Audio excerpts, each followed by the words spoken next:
thank you, Mr Speaker, to ask the Chancellor of the Duchy of Lancaster if he will make a statement on his department's processes for vetting ministerial appointments and managing conflicts of interest.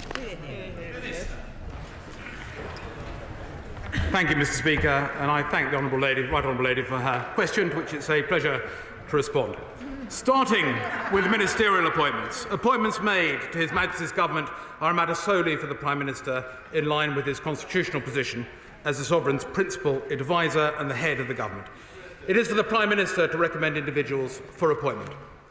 In considering potential appointments, the Prime Minister may receive advice from the Civil Service on matters of propriety and potential conflicts of interest.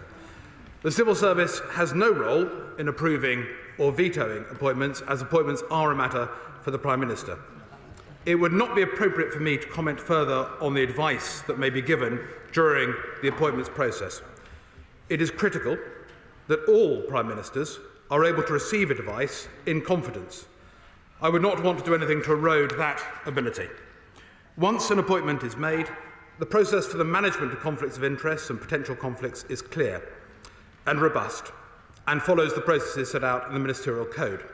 It is a responsibility of all ministers to ensure that no conflict arises or could reasonably be perceived to arise between their role and their private interests, financial or otherwise. That is ultimately incumbent on the individual, and this is clearly set out in the Ministerial Code.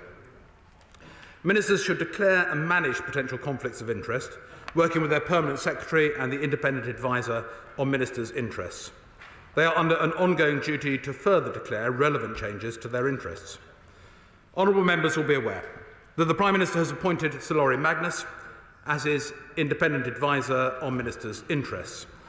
Sir Laurie will be taking forward the work on the declaration of ministers' interests in line with his published terms of reference.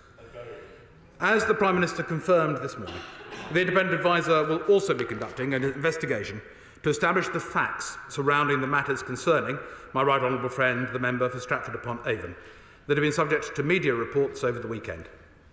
I know that Sir Laurie will bring integrity and rigour to the role of Independent Adviser, and the outcome of his work will be made public in due course. Angela Rayner. Thank you, Mr Speaker, for granting this urgent question. But we may have a carousel of ministers, but it's the same old excuses every single time. Reports that the then Chancellor of the Exchequer agreed a settlement with the HMRC, including a penalty, raised serious concerns, not just about that case, but standards in this entire government. Can the Minister tell us if the vetting process raised flags to the former Prime Minister about the original appointment, and when exactly did this Prime Minister know? Does he know if and how this conflict of interest was managed? And why was it kept secret, Mr Speaker? Is there no system in place to prevent a person being actively investigated for unpaid tax being appointed to run the UK's tax system?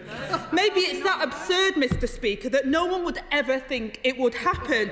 While we understand the confidentiality of the honours process, surely where there's a serving minister is blocked, there is an overwhelming case for sounding the alarm. So did that happen? And where is the report? If not, why is there a lower bar to get into this cabinet than there is to get a knighthood? Number 10 apparently still doesn't know if other ministers are in dispute over their own taxes. So what is the Prime Minister doing about it? Last week, he told the House all questions had been answered, and he was told that there was no outstanding issues.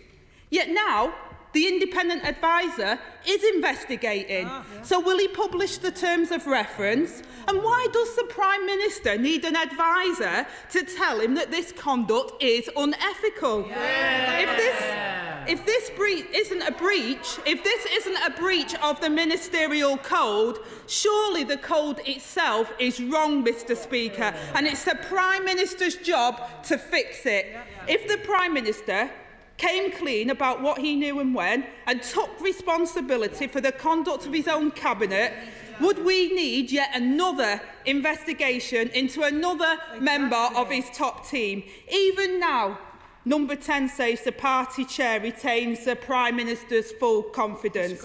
How can the Prime Minister claim to deliver the integrity, professionalism and accountability that he promised, while his Conservative Party chair still sits in his cabinet?